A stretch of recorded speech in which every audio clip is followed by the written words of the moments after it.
আসসালামু আলাইকুম viewers, welcome to my channel. কেমন আছেন সবাই? আশা করছি অনেক বেশি ভালো আছেন। তো আজকে আমি আপনাদের সাথে শেয়ার করব ঢেঁড়স ভর্তার রেসিপি। আর এই ঢেঁড়স ভর্তা গরম ভাতের সঙ্গে খেতে অনেক বেশি ভালো লাগে। আর ভিডিওটি যদি ভালো লাগে অবশ্যই একটা লাইক দিয়ে আমার চ্যানেলের পাশে থাকবেন। তো ঢেঁড়স ভর্তা বানানোর জন্য প্রথমে চুলে একটা প্যান বসিয়ে দিয়েছি। আর এখানে আমি দিয়ে দিচ্ছি ঢেঁড়স। আর ঢেঁড়সটা আমি এভাবে ছোট ছোট করে কেটে নিয়েছি। আর ঢেঁড়সটা কেটে নেওয়ার আগে আমি খুব ভালো করে ধুয়ে নিয়েছি। এখন এখানে দিয়ে দেব হাফ কাপের মতো পানি। এখানে 250 গ্রাম আমি ঢেঁড়স নিয়েছি। তো পানিটা দিয়ে এখন ঢাকনা দিয়ে ঢেকে আমি ঢেঁড়সটা সেদ্ধ করে নেব। এমনভাবে সেদ্ধ করব যেন ঢেঁড়সে কোনো পানি না থাকে।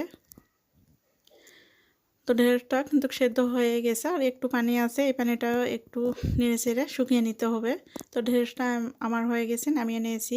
চুলায় একটা প্যান বসিয়ে এখানে হাফ চা চামচের মতো তেল দিয়েছি।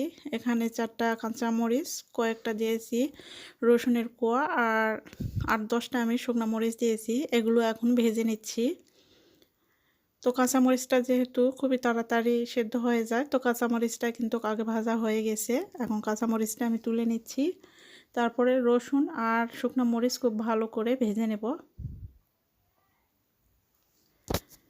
তো শুকনো মরিচ আর রসুনটাও ভেজে নেওয়া হয়ে গেছে। এখন আমি এগুলো তুলে নিচ্ছি। এখন ভর্তা বানানোর জন্য সব কিছু রেডি করে নিয়েছি। এখানে শুকনো মরিচ, কাঁচা মরিচ নিয়েছি, রসুন আর পেঁয়াজ কুচি। এখানে হাফ চা চামচের মতো লবণ দিয়ে আমি মরিচটা প্রথমে ডলে নিচ্ছি। শুকনো মরিচ ডলে নেওয়ার পরে আমি কাঁচা মরিচটাও হাত দিয়ে এভাবে ডলে নিচ্ছি। এখন রসুনগুলো ঠিক একইভাবে হাত দিয়ে এভাবে ডলে নিচ্ছি। তারপরে পেঁয়াজ কুচিটাও এর সঙ্গে মিশিয়ে এভাবে হাত দিয়ে একটু মেখে নিচ্ছি। আর এইভাবে চাটনি করে ভর্তাটা বানালে কিন্তু এই ঢেঁড়স ভর্তা খেতে অনেক বেশি ভালো লাগে। একবার বাসায় ট্রাই করে দেখবেন, ভালো লাগবে। 1 চা চামচের মতো এখানে সরিষার তেল দিয়ে দিলাম। সরিষার তেল দিয়ে চাটনিটা খুব ভালো করে মেখে নিয়েছি। তারপর হাত দিয়ে এই ঢেঁড়সগুলো ম্যাশ করে নিচ্ছি। সবগুলো ঢেঁড়স যখন ম্যাশ করা হয়ে যাবে তখন এখন চাটনির সঙ্গে মিশিয়ে নিচ্ছি। তো ভর্তা বানানোটা কিন্তু খুবই সহজ, আর খেতেও কিন্তু খুবই ভালো লাগে এই ঢেঁড়স ভর্তা।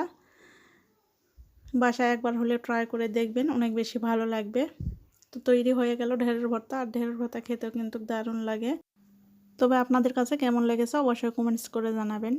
ভর্তার রেসিপিটি যদি ভালো লাগে লাইক কমেন্ট শেয়ার করে দিবেন বেশি বেশি করে। আর এরকম নিত্য নতুন রেসিপি পেতে আমার চ্যানেলটিকে সাবস্ক্রাইব করে পাশে থাকা বেল আইকনটি প্রেস করে দিবেন, যাতে করে সবার আগে নোটিফিকেশন পেয়ে যান।